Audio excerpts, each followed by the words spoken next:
And I love the elegance of the American home. The finishings. A lot of times it's far better than you see elsewhere. But I sure as I love the lifestyle elsewhere. Yeah. I love You the love the lifestyle. home I like because home. it's because it's the Yes, heart, right? yeah, Yeah. yeah. Hello and welcome back to my podcast, Let's Be Real, with your host, B. Powell. Today I have a guest who is Lorna Owens. She is the owner of Desert Sage right here in DeLand, and I welcome you, Lorna. I'm glad to be here. Thank you so much for your time. I've been looking forward to this interview for a very long time. And the first thing I want to ask you is, who are you and and what is your background? Okay, you sure? Okay, so I grew up in Jamaica. I'm Jamaican. And when I was 12 years old, I said to my mother, I wanted to be a lawyer. And she says, lawyers did not go to heaven. So I chose a heavy, worthy profession, which was nursing. So I studied nursing in Jamaica. And then I went to England, studied midwifery. And then I came here and eventually went to law school. So that's just a little bit of background on me, yes. Yes. So you did become a lawyer? Yes, I became a lawyer, went to University of Florida, go Gators. Yeah. And after that, I became a prosecutor in Miami-Dade County under Janet Reno, who is a former Attorney General of the United States. I had the privilege of working under her. And after that, I opened my own practice doing criminal law and entertainment law. And then one time I got burnt out from the practice of law. I quit. I opened a record label and called Positive Eye Music on Miami Beach. And it didn't do that well. I enjoyed it, didn't do that well. So I lost $1.5 million. And so that's kind of the journey. Yes. Wow. I've not heard of many attorneys that leave their profession to do something completely different. And you just took that journey. It was necessary for my soul, Yeah. right? I felt that once I got into law, I thought, and I still do, it's a very harsh profession, Yes. right? You do good because you're helping people, but it's harsh. Yeah. And so the way I am wired, I need something softer and gentler. So yeah. Yeah. So then you started the record label in Miami. Yeah, I did the record label on Miami Beach and took my artist to top 10 on the gospel chart. But then she became ill and just never got better. So all that money that was spent essentially was lost. But the interesting thing is that I was broke. I was looking under my bed for a quarter, right? But I was happy. So there was that disconnect. And I was telling somebody this story about 2 days ago, how I was broke, but I was in Cape Cod, just hanging out at a friend's place who had a cottage there, writing another book that I had called Everyday Grace, Everyday Miracle, Living the Life You Were Born to Live. But it was a good time. Yes. It was a good time. But I had a knowing that all would be well. So even though externally I couldn't point to anything, there was a knowing in my gut that told me everything would be well. And I say that to people all the time, that sometimes you're going through your dark night of the soul, but you have to have an understanding that, first of all, no experience is lost. Everything brings us here, right? But also, too, listen to your gut, because it is perhaps telling you, don't worry, everything will be okay. So, yeah. Yeah. And I often find, and I remind myself, if something doesn't work out and was really important, I go like, and I'm mad. And then I'm like, you know what? Who knows what it was good for? And it's a great way to deal with disappointment. Right. And it also is the truth, because we don't know what that sheltered us from, that experience. And the work I do now, Yes. I have a Desert Sage Lifestyle Wellness, which is we're purveyors of fine teas and natural body wash and lotion and non-alcoholic wine. But the skills I use now in design and marketing, I all learned from the record label that I failed. Yes. And it failed that didn't do well. Yes. Yeah. So life is a journey, yeah? And we learn from even the things that fail, Well, they say right? you learn more from the quote unquote failures than you do from the successes. And that might be so true, Yeah. because as I look back, first of all, I have no regrets. Yeah. It was a great time in my life. I was a boy and I was working, but I was okay. And but I learned a lot of valuable skills. Yeah. So it's all good. Yeah. Yeah. Yeah. And yes, it's an interesting thought. I'm going to circle back to that thought of being content and happy and not having material things or money. But how did you get from now Miami Beach? You lived a great time there. You didn't have money. So what happened after that? Okay, what happened? First on Miami Beach when I lived there. Back in the day before South Beach was South Beach. I lived on South Beach on a small island. There still have a condo there, and it was a great time. People perhaps remember Gianni Versace, the famed designer. I was there when he was killed and all like Oh, that, and no. those were just great, great, great time. And then I felt better because part of the reason why I left law is I was totally burnt out, right? And I realized that I could do it better the second time around. So I was very deliberate with the cases that I chose and was maybe lucky or some real good cases that I could get my teeth into came on board, and there were horrific cases, but there were murder cases, but they were done by women who, because of some issue with a male who either dragged them into it or influenced them, created a murder. And several were juvenile, meaning young girls below 16. really? Unfortunately, a very sad one was a 14-year-old who killed her grandmother and stuff like that. But those are things you could fight for, right? And so I became known as that person Yeah. who'd fight for these very Yeah. unusual and horrific cases. Yeah. One of the cases that I'm known for maybe around the world is a case where my client, she was the office manager for a doctor, and because of her, unfortunately, he was murdered, and so was his son. That's horrific and it was horrible.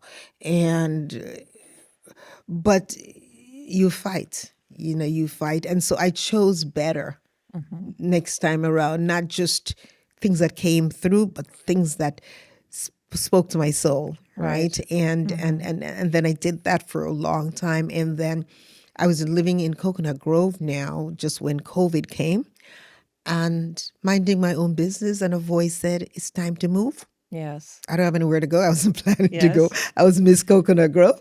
And I remembered a friend had moved to DeLand. Yes. Well, somebody I knew, to the point where when I reached out to her, I said, "Remember me?" Right? And she said, "I don't know a lot. I just got here, but why don't you come up? I'll show you what it is." And I came up and I fell in love because the main street, Coconut Grove, is kind of set up like that, where it's kind of concentrated on one main street, so you knew everything. And I'm like, I could like this. One main street, I know everything that's going on. So I moved here without not a plan, really. I didn't know. But DeLand has been good for me and good to me. Yeah. Yeah. That's about the time we met, if you remember. Yes. You had just Yes. arrived here and Yeah. we met. Yeah. And the next thing I know is you're opening Desert Sage. Opening Desert Sage. And it was something I always wanted to do, but I already had an online store that was doing really well. And so there was, I didn't think about it. But when I came to DeLand, I realized that people like to come to your store, right? And they Yes. wanted to do that. And then the opportunity came in the Artisan Alley where I'm at now, when one real Business. one business, retail. I was trying to, Retail, yeah. because you're real estate, and I Yes. realized, couldn't remember what the word was. So one retailer moved out, and the owners of the property said, "Hey, we'd love to have you here. Come look." But interestingly, when I saw that space, when I moved here, they were carrying my candles, and I always said, if you're ever going to move, Let me know because I think I'd like to move in here. And so that's how Desert Sage came about as a physical brick and mortar Right, right. and where we're in the location we are right Yeah. now. Yeah. Yeah.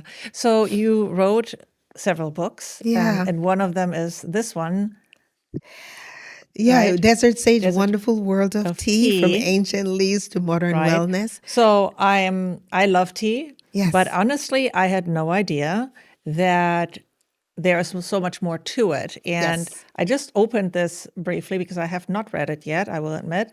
And it talks about there's a tea for every soul. Yes. What does Yes. this mean? Tea is energy. Tea's been around for centuries. It's the second most consumed beverage in the world, the first being water. Every culture has used it for medicine or for meditation, from the monks and all like that. And so there are over 1,500 different varietals of tea. So a lot of times when people say they don't like tea, I like that because if your palate is already set to inferior tea that one gets in tea bag in the supermarket, then it's hard for me to move you along, right? And your palate informs you. And when I say there's a tea for everyone, I'm not speaking necessarily herbal because we call everything tea, but they're not. You know, herbals like chamomile and all, they're good, but they're not tea. They're herbals, they're botanical, or in the trade they're called tisanes. So when I speak about tea, I mean green tea, black tea, oolong tea, and all like that. And you pick up a cup of tea, say you're having an oolong, and you're like, this is good. This is me. There's something because there's energy from the women who, from the soil, the terroir, to the women who pick it. You know, tea's reverence, tea's presence, and tea comes with history.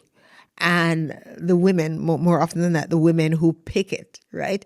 And provenance. And so for me, tea is a big thing. It's something I respect. And so that book is really a love letter to tea. And a lot of it is really to the tea women, the women who pick the tea.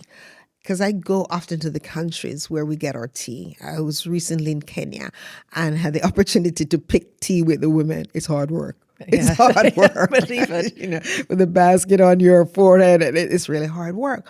But you hear the story. And like one woman said to me, sure, we know we don't get paid a lot for picking the tea, and it's hard work because tea is paid in pounds, how much kilos you can pick, and they do it very fast. Even when they're talking to me, they're picking because they have to make their money. But they said to me, it helps us to send our kids to school.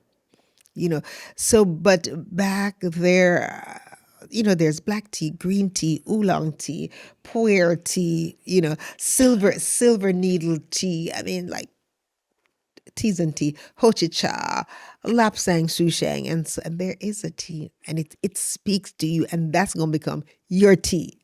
So now I want to know, how do I find my tea? This is just it's kind of mysterious to me. Yeah. So how do I find my tea? So what you do is you appreciate, first of all, that the tea that we have in tea bag is a less quality tea. And it's not to disparage tea bags, because I have a different reason why you shouldn't have tea bags because of the microplastic and all like that comes with that. But what's in tea bags are like dust and fanning. So you have to know that you're going into a store like ours, hopefully Desert Sage, and we're a specialty store. Our teas are hand-picked, hand-sorted and stuff like that. And we only put the bud and the first two leaves. So the thing is, it's like finding your favorite restaurant. You keep trying and you're going to settle on your tea. It depends on which day you catch me. I think my go-to tea always perhaps is oolong. But there'll be months where I'm just having hochicha, which is a Japanese tea where the leaf and the stems are roasted. And oh my God, it is beautiful. It's elegant. Do you add anything to it, or No. that destroys the tea? No, it destroys the tea. It destroys. You can't taste the notes or so. Right. But if I were ever tempted, just because of background, growing up Jamaica and being a British colony and having lived in England, so you're used to Earl Grey with milk. I would never put sugar, but every once in a while, when it's dark outside, it just feels good for a little bit of Earl Grey with a little bit of milk. So that's the only one. And the reason is that it's robust enough, it's full body enough to hold the milk. Yeah. Other than that, you destroy the Yeah. tea. It's Yeah, like, it- oh, don't do Don't that. do it. Yeah, it has the Earl Grey has that bergamot. Yes, at bergamot. Yeah, bergamot. Do you know why it has that? No. Okay, so the history is that it's the Prime Minister Earl Grey of England, and he was sent tea from India, right? And it traveled all that way. So what left from China, for what left as green tea, by the time it got to England by the ship and all like that, it fermented, right? Oh. So what they got was black tea, but the water, I'm sorry, British people, in England is very mineralized. And when you put that on tea, it's a whole different flavor profile, which not so good.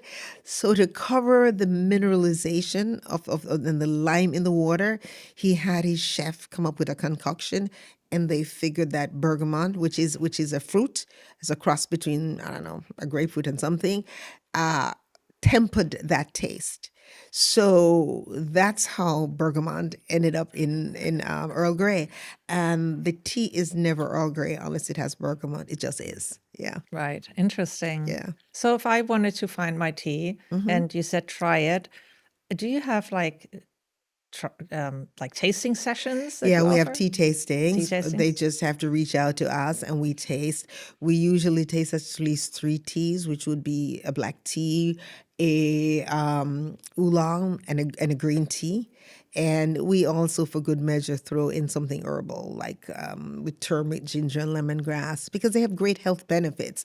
And so we go through it. We do the tasting notes. Like the closest to that is champagne or wine tasting. Yes, The yes. same thing, the same flavor profile, some of the same notes, the same way the brain would register it. Like wine, where you pull air in to help to Like- aerate it. It's the same thing, like and this. you spit, and you see, yeah, exactly, and then you spit it out, and Really? You yeah, spit it out? Yeah, you spit it out, Oh, just the same. So it's the same. It's wine and tea are sisters, except we're the older sister. Yes, That's so that's how interesting. you do. You taste it, and yeah. and then you start to understand the history of tea and the significance in the world. Wars were fought over tea, right? We have the Opium Wars, which had to do with tea. And the great United States of America and England had a war. It's called the Boston Tea Party, where the Americans entered Boston Harbor one time and dumped all the tea in the Boston Harbor. It was called the Boston Tea Party. Yes, yes, yes. no. Because America was saying, remember, we were a colony of the British, and the British kept taxing us, and there was a whole thing about no taxation without representation. We wanted representation, so some people went on board the ship in the Boston Harbor dressed as Indians, right, and dumped all the tea in the Boston Harbor. So it became the Boston Tea Party, and there was an act of protest, yes. right? So there's a long history of that. The Chinese decided they didn't want to be paying all that much. They didn't want to pay money to England, and England decided they didn't want to pay all that money for tea. So China decided we'll trade opium, and then the British realized that opium was destroying the population. So Right. there was the Opium Wars. So yeah, tea has a history of presence. Yes. Well, that is so interesting. And you're just a very interesting lady. Thank you. And you also have a foundation, right? The Yeah, Footprints. I do have a Footprints Foundation, and with that, we provide scholarship for young women to become midwives in Africa. We train out of Wisconsin International University in Ghana, and we give full scholarship. That means $2,500 covers board, books, and everything for a year. Right. Because maternal and infant mortality is quite high in sub-Saharan Africa. Most of the deaths happen there. Every 92nd, a woman dies from complication of pregnancy that can easily be prevented. So when you purchase anything from us or books, I have a new book called Becoming Whole: Letters to the Woman That I Am. Yes, I have yes, it right yes. Yeah, here. yeah, yeah. Well, that's another for another Well, day. no, we will talk about this book. We'll talk about Oh this my book. God. But So yeah, go ahead. I got my heart broken, which was not a good thing at my age. And interestingly, I couldn't pull out of it. It wasn't a bad person. It was the wrong time. Right guy, wrong time. And a lot of us, he was a widower. Is that a male, a Yep. widower? Okay. And I think he wasn't ready, right? And so, but I was, and I got my heart broken, and I couldn't reconcile it. I couldn't let go of it. I mean, I wasn't stalking him or anything like that, but I'm that glad was the to hear next thing. that, That was the Lorna. next thing. And I just couldn't get rid of the Yes. whole emotional connection. So I thought, I've always written through my pain, through my happiness. So I just write in my journal. Well, I made a mistake to share it with my cousin, who said, "Why are you telling people my story?" Right? She said, "This is everybody's story. And why don't you put it out in a book?" And I'm like, "No, no, no, this is too personal, right?" Well, 80 letters later, 300 pages later, we have Becoming Whole. And it's not just a book about loss and heartbreak, and it's reclaiming your power. It's a book about healing. So anywhere you have pain, be it through grief or whatever, that book helps. And it has meditation and practices in it. But first of all, you have to realize your worth, and it teaches you to set boundaries, and it teaches you to look in the mirror and realize who you are, and that because you're no longer have a relationship. First of all, I talk about loving hard and abandon Yes. and without guardedness. And I think that's what love is. Yeah, if you have to guard yourself about with loving someone, then I don't know how rich that will be, right? And but what it taught me is that I still had the capacity to love, Yes. and that I wasn't jaded, right? I'm not sorry, but God, it hurt. Yes. Yes. It hurt. And I remember thinking, oh God, this is like addiction. And I looked it up, and the neural pathway for heartbreak and addiction is the same. So it feels the same. Yeah. So there's a whole psychology to it all. But I think you have to sit with your pain, whatever that is. To say it doesn't exist doesn't help. So you sit with your pain, you face it, and you work through it. And I have worked through it. I wouldn't have asked for that experience, but I have no regrets because he told me a lot of wonderful things about myself. Yes. I mean, I have started to read it, Okay. and it is it your cousin? Your cousin was really Yes. right about we all go through this. So you have a wonderful dedication, like the.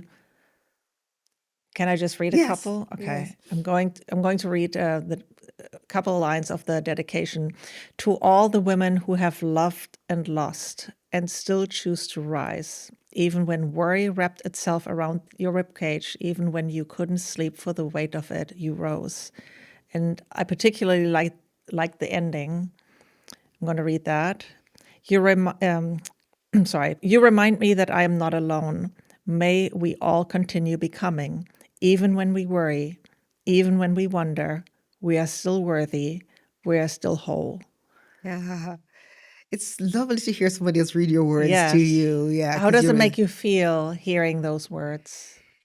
I tell you, every time I hear it, I kind of choke up because I know that is everybody's story. And some woman somewhere needed to hear this and meant to.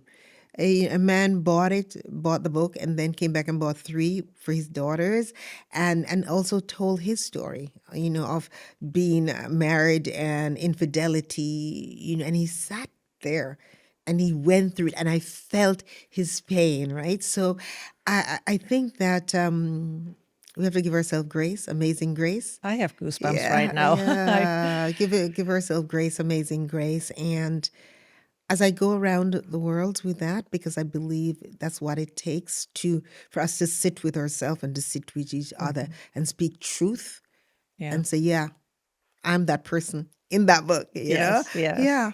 Or I was that person at Or I some was that point person. Yeah. in my life. Yeah. So does becoming whole, does that relate to the work that you do in Africa? Yes or no, because the work existed before that. But now I walk differently because I understand that sometimes we help people from our brokenness and we never get a chance to figure out why it is we do things, or we follow people into philanthropy, but it doesn't touch the soul. And so every time I do, when I sit with the women in the villages, even if they're not midwives training, just a young woman who makes amazing clothes, and I say to her, "No, you're not a hairdresser. You're the hottest new designer out of Ghana." It's by saying that when you become whole, first of all, fix yourself because you can fly. And so that's my message. No, it's always going to end with that. Yeah, yeah, yeah, yeah. But first of all, how you doing? And the next thing, be bold. There's a part that said dream big. Your dream has to frighten you. You're like, oh, that's my dream. That. A Yeah, dream BHAG? big. Like a Yeah. BHAG? Yeah. Yes, Yeah. a Yes. big, Yes. hairy, Yes. audacious Yeah. Yeah. goal. BHAG. Yes, BHAG. indeed. Yeah. Yeah. And you know, um, something big is happening to the book. We will say it a later date, but it required me to get a literary agent, and I didn't go looking for it. It came to me, right? And I got the literary agent like in one day, and that's unheard of, right? Some people years they send 100 letters of inquiry out, Right. and it didn't happen. But it tells me that when it's your time, it's your time. Yes. Yeah. So it seems like a lot of things happen in your life that you're guided somehow, right? That Always. Always. you're guided, you get a feeling, you get a calling, have a voice, Yeah. and then things just seem to fall into place. Yes. I hear I hear, I guess I don't answer it, but people say, how do you get your information? How does the universe speak to you? And it's a voice. I just hear something says, it's time to move. That's and it's clear. It's an impression of a voice. I can't say it's a male or a female. It's just a voice. And it tells me what to do, what the next step is. So for me, it's to be obedient, right? And when I don't listen, bad things happen. But like when I lost the money, I was walking on Miami Beach to go to the supermarket. Okay, I only had $100, so I took 20 because I didn't want to take. You go with the only money you have, and you spend it. And a voice said to me, "Look down," and I found $5. Right. On the way back, that same walk back, a voice said to me again, "Look down," and I found another $5. Really? Yes. So what I knew from that God was going to provide, that's my story. So God was going to provide for me no matter what. So it was just for me to trust the process, right? That all will be well. Will be well. Yes. Yeah, and it doesn't matter, it doesn't matter where you're going through in your life. I don't know you, but I can tell you all will be well. You just have to trust the process. Yes. Yeah. Yes. We only have a couple more minutes left. So I Yeah. do have a question, a real estate question, actually. So throughout all your travels, you have gone to Africa, to Somalia, to Ethiopia.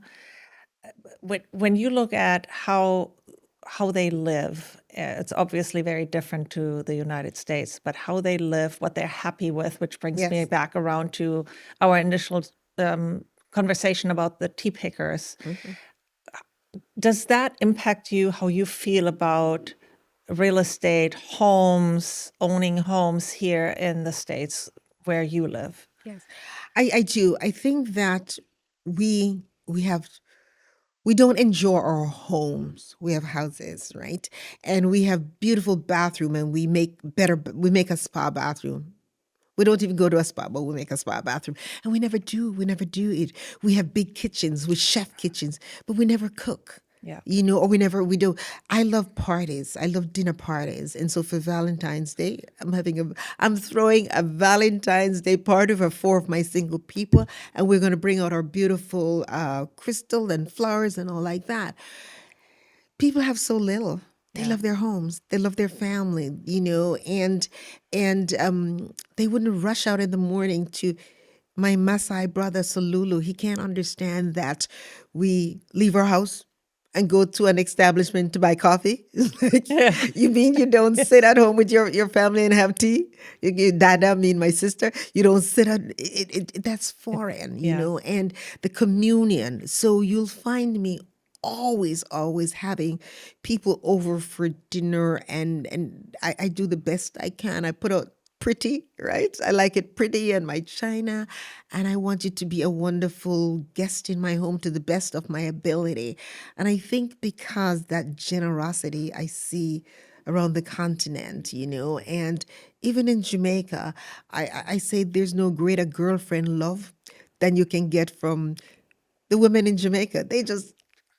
The craziest thing, a couple of years ago, I was at a hotel in Jamaica, and a woman that I grew up as a childhood friend called me and says, I'm bringing you some breakfast. That time he said, who brings breakfast to a hotel? I was shocked. Usually you say to them, come and have breakfast with me, and you go downstairs. But she brought me breakfast to the hotel, and she knew I was at a fine hotel, but she brought me breakfast to the hotel, and it was fabulous. Oh, that's wonderful. Yeah. Yes. I love what you said. Being in real estate, of course, I see that too. I see the gourmet kitchen that is not being used. It's a different lifestyle. It's a different lifestyle. Yeah. It's so much. It's so much, and I love the elegance of the American home. The finishings. A lot of times it's far better than you see elsewhere. But I love the lifestyle elsewhere. Yeah. I love You the love the lifestyle home because I like home. it's because it's the heart, right? Yeah. There's With the something soul. on the YouTube called Homeworthy. I don't know if this is about people who have beautiful homes all over the world, but you see the ones who decorated their homes. They don't even remember where that came from, the painting, because somebody, a decorator, a designer thing, and then those people who this was here and this I bought this here and all, like, that's my home. Yes. That's what home should be. Yeah. I should walk in your home and say, yeah, that's Bee's home. And it tells a story. It All tells the a, things your tell home the should tell a story. story. Yeah. Right. Yeah. I agree with that. Yeah. Well, thank you for your thoughts. This was the most delightful conversation. And I have one question for you. What is your favorite snack? I like to stay healthy. Yes. So I like berries of all sorts, strawberries. Yeah, I if I'm going to eat something sweet, is dark chocolate above 70%. 70%. Yeah. Okay. So I have, because everything is from the heart, I That got is you so precious. a heart of strawberries for you darling, my to enjoy. love, my love, my love. These no, You I can love maybe have them together with. strawberries. Ooh,